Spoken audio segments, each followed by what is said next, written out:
Iran Israel যুদ্ধের নেতিবাচক প্রভাব বাংলাদেশে পড়তে পারে বলে আশঙ্কা প্রকাশ করেছেন অর্থনীতি বিশেষজ্ঞরা। কমে যেতে পারে রেমিটেন্স প্রবাহ। অর্থনীতি রক্ষায় এখনই কার্যকর ব্যবস্থা গ্রহণের পরামর্শ দিয়েছেন তারা। একই আশঙ্কার কথা জানিয়েছেন খোদ অর্থ উপদেষ্টা। মাহি হাসানের রিপোর্ট। একের পর এক মিসাইল আর ড্রোন হামলায় বিপর্যস্ত ইরান ও ইসরায়েলের বিভিন্ন শহর, যার নেতিবাচক প্রভাব ছড়িয়ে পড়েছে বিশ্ব অর্থনীতিতে। প্রভাবমুক্ত নয় বাংলাদেশও। অর্থনীতি বিশ্লেষকরা বলছেন, যুদ্ধ দীর্ঘায়িত হলে নেতিবাচক প্রভাব পড়বে দেশের এনার্জি মার্কেটে, খরচ বাড়বে ব্যবসা বাণিজ্যে। শুধু তাই নয়, কমতে পারে রেমিটেন্স প্রবাহ। ইরান ওয়ার্ল্ডের চতুর্থ বৃহত্তম অয়েল প্রডিউসার, তারা লার্জেস্ট গ্যাস রিজার্ভ ওয়ার্ল্ডের। আরেকটা হলো ওই পুরো অঞ্চলটাই পৃথিবীর, আপনি জানেন যে অয়েলের সোর্স।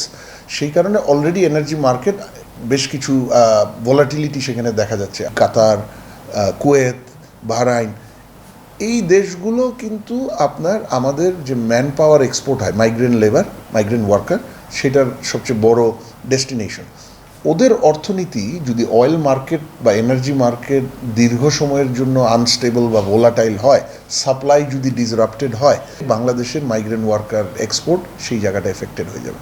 ইরান ইসরায়েল যুদ্ধের পর এরই মধ্যে 11% বেড়েছে অপরিশোধিত জ্বালানির দাম। হরমুজ প্রণালী দিয়ে পণ্য পরিবহন বন্ধ হলে এলএনজি সরবরাহ বন্ধ হয়ে যাওয়ার শঙ্কা করছেন বিকেএমএ নির্বাহী সভাপতি।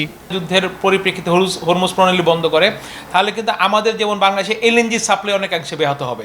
এবং কাতার থেকে যদি এলএনজি সাপ্লাই সারা বিশ্বে বন্ধ হয়ে যায়, স্পট মার্কেট থেকে যে আমরা এলএনজিগুলি কিনি সেগুলোর দামও অনেক বৃদ্ধি পেয়ে যাবে। ফলে আমাদের স্পট মার্কেটের এলএনজির দামও বৃদ্ধি পাবে। ফলে ওভারঅল আমাদের গ্যাসের উপরে যদি প্রভাব পড়ে, এমনি আমরা এখন গ্যাস পাচ্ছি না, আমাদের ইন্ডাস্ট্রি খুব বিপদে আছে আমাদের জ্বালানি সংকটের কারণে। এর মধ্যে যদি আরেকটু গ্যাস সংকট দেখা দেয়, তাহলে আসলে ইন্ডাস্ট্রি বন্ধ হয়ে যাওয়া ছাড়া আসলে আর কোনো উপায় থাকবে না। তেলের দাম আরও যদি বৃদ্ধি পায়, পশ্চিমা দেশে যখন জীবনযাত্রার খরচ বাড়বে, তখন তারা অটোমেটিক্যালি গার্মেন্টস পারচেসটা সবার আগে কমিয়ে দিবে। তো গার্মেন্টস পারচেস কমাই দেওয়া মানে আমার অর্ডার আবার পড়ে যাবে। এখনই জ্বালানি তেলের দাম বাড়ানো হচ্ছে না জানালেও যুদ্ধ দীর্ঘমেয়াদী হলে সব ক্ষেত্রেই নেতিবাচক প্রভাব পড়তে পারে বলে জানালেন অর্থ উপদেষ্টা।